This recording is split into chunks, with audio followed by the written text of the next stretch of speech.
Shalom, Bapak Ibu Saudara. Renungan kita pagi hari ini kita mau melihat bagaimana Rasul Yohanes membuat evaluasi atas pelayanan Yesus kepada bangsa Yahudi, khususnya para pemimpin bangsa Yahudi. Mari kita lihat dari Yohanes pasal 12, itu judul perikopnya, mengapa orang Yahudi tidak dapat percaya. Saya bacakan ini, dan meskipun Yesus mengadakan begitu banyak mujizat di depan mata mereka, namun mereka tidak percaya kepadanya. Supaya genaplah firman yang disampaikan oleh Nabi Yesaya, Tuhan, siapakah yang percaya kepada pemberitaan kami, dan kepada siapakah tangan kekuasaan Tuhan dinyatakan. Karena itu mereka tidak dapat percaya, orang Yahudi ini ya, sebab Yesaya telah berkata juga, Ia telah membutakan, maksudnya Tuhan telah membutakan mata dan menegilkan hati mereka, supaya mereka jangan melihat dengan mata dan menanggap dengan hati, lalu berbalik sehingga aku menyembuhkan mereka. Jadi jelas di sini dinyatakan oleh firman Tuhan, mengapa orang Yahudi, khususnya mahkamah agama itu, pemimpin agamanya, kok nggak bisa percaya kepada Tuhan Yesus. Padahal Tuhan Yesus sudah bangkit, sudah begitu banyak bikin mujizat. Yang terakhir yang paling ini, Lazarus yang sudah 4 hari dikubur dibangkitkan. Itu waktu dilaporkan kepada mahkamah agama, malah mahkamah agama kumpul. Di situ Imam Besar Kayafas putuskan, kita harus bunuh ini orang katanya. Coba bayangkan saudaraku ya. Kenapa begitu?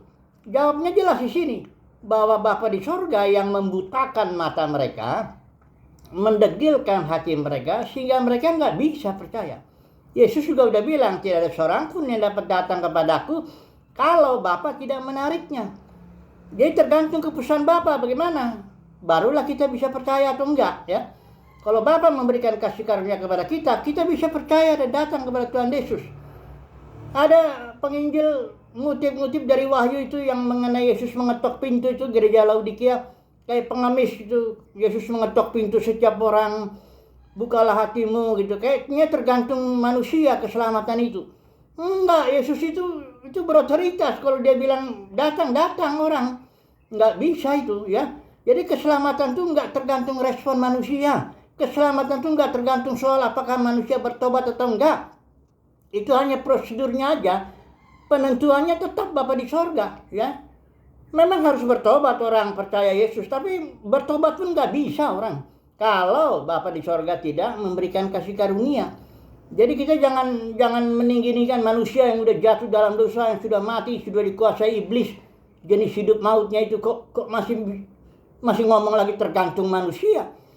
Jadi kalau misalnya ada pertanyaan begini, keselamatan bisa hilang nggak? Ini pertanyaan ini udah di dalamnya udah banyak konsep yang keliru ini.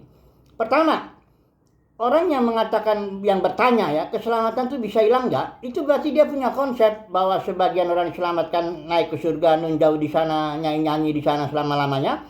Sebagian lagi orang, mayoritas bahkan, dilempar ke neraka karena tidak percaya selama-lamanya juga. Ini konsep konyol, saya sudah berkali-kali mengatakan ini nggak ada itu di Alkitab yang begitu.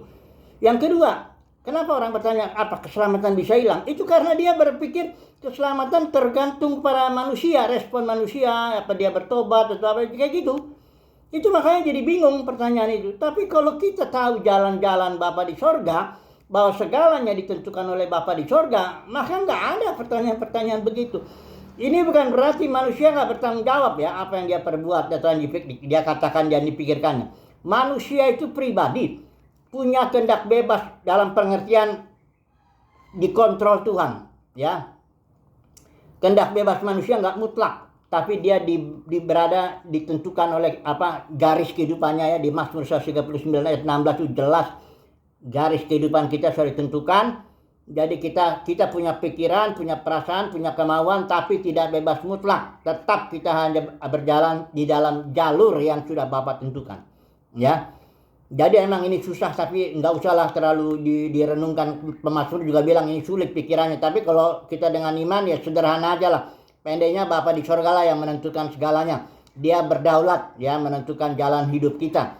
Saudara dan saya, silakan mari kita berpikir dengan baik, berperasaan, berkemauan, gunakan waktu dengan baik, semuanya itu. Tapi jika nanti kita bisa percaya Tuhan Yesus, kita bisa berjalan dalam jalan Tuhan, apa sebagainya, itu karena Bapa di sorga memberikan kasih karunia kepada kita. Bukan kita sama sekali, hidup kita bukan kita, Kristus sudah, ya. Nah, sekarang kita melihat begini, dalam dunia Kristen ada banyak orang berpikir bahwa pokoknya percaya Yesus masuk sorga, ya. Saudara, itu konsep kelirunya banyak banget. Percaya Yesus cuma mendapat hidup kekal, hidup dalam arti hidup joy, itu hidup yang diberikan oleh hidup Kristus, ya, yang berupa benih. Soal dia bertumbuh atau tidak itu masalah lain lagi. Itu nanti di hari pengadilan kita akan dinilai di sana, ya. Di situ di hari pengadilan Kristus itu, di situ ada perumpamaan kan, gadis bijaksana, gadis bodoh. Itu semua orang Kristen tuh. Jadi orang Kristen ada yang bijaksana, yang bodoh. Ada talenta juga, ada yang 5, ada yang 2, ada yang 1. Itu juga enggak, itu semua orang Kristen juga, namanya juga hamba. Ada juga hamba yang jahat, yang baik itu juga orang Kristen. Semuanya orang Kristen menghadap pengadilan Kristus. Disitulah akan ditentukan apakah hidup joy ini bertumbuh dan kita sudah layak untuk bisa memerintah bersama atau menjadi buah sulung matang deluan memerintah bersama dengan Tuhan Yesus di bumi ini atau tidak. Di situ ditentukan. Ya. Nah, tapi sebenarnya yang menentukan bukan kita juga. Bapa di sorga. Mari saya baca ayat terakhir ini ya, di dalam Lukas 12 ini ya, ayat 32. Janganlah takut hai kamu kawanan kecil, karena Bapamu telah berkenan memberikan kamu kerajaan itu. Jadi apakah kita nanti di pengadilan Kristus dinyatakan ya engkau sudah matang, sudah dewasa, silakan berfungsi sebagai imam-imam dan raja-raja di zaman berikut. Itu ditentukan di sini, Bapa di sorga yang nentuin kita. Ya, baik keselamatan itu ditentukan oleh Bapa di sorga, bisa percaya atau tidak. Baik pertumbuhannya pun ditentukan Bapa di sorga. Semuanya Bapa di sorga yang menentukannya. Di sini dikatakan kawanan kecil. Kenapa? Memang dalam dunia kekristenan enggak semua yang percaya Yesus itu lahir baru berbuat mujizat bahkan ya.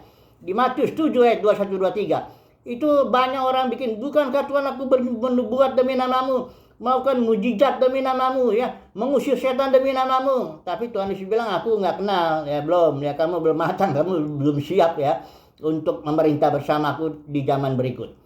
Nah, jadi semuanya ditentukan Bapa di sorga. Kembali kita kepada ayat kita ya. Bapa di sorga lah yang menentukan segalanya. Dialah yang berdaulat. Ya. Kita memang punya pikiran, punya perasaan, punya kemauan. Gunakanlah itu sebaik-baiknya. Maksimalkanlah itu. Ya. Tetapi ingat, kalau kita bisa percaya Tuhan Yesus, itu karena Bapa di sorga yang memberikan kasih karunia. Kalau kita bisa mengikuti jalan Tuhan, itu karena Bapa di sorga memberikan kita penerangan ya. Mata hati kita dibukakan.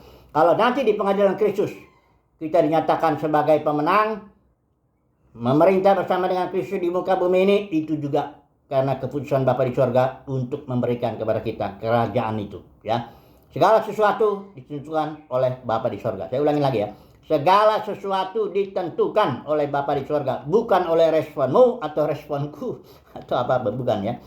Berikan kemuliaan hanya kepada Bapa di sorga ya. Haleluya, amin.